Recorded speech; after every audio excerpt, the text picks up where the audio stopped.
మెదక్ జిల్లా CSI church మరమ్మతులకు ముఖ్యమంత్రి రేవంత్ రెడ్డి 29,28,00,000 రూపాయలు మంజూరు చేసినట్లు చర్చి సభ్యులు తెలిపారు. ఈ మేరకు మల్కాజ్గిరి మాజీ MLA Mynampally Hanumantharao, Medak MLA doctor Mynampally Rohit రావుల కృషితో మెదక్ క్యాథడ్రల్ చర్చి మరమ్మతులకు సహకరించిన జిల్లా ఇన్ఛార్జి మంత్రులు కొండా సురేఖ, దామోదర్ రాజ్ నరసింహలకు సిఎస్ఐ డయాసిస్ సభ్యులు కృతజ్ఞతలు తెలిపారు.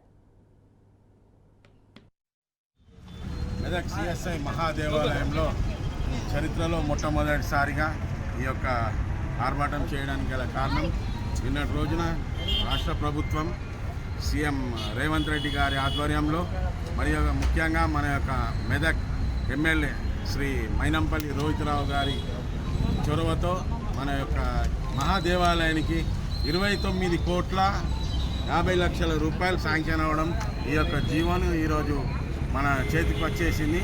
దీని అందరు ఏదో ఉట్టి ఎలక్షన్ ప్రామిస్ అనేది కాదు ఇది, ఎందుకంటే 1 year అవుతుంది ఎలక్షన్స్ అయ్యి, ఇంకా 4 years ఉంది వీళ్ళు రూల్ చేయడానికి.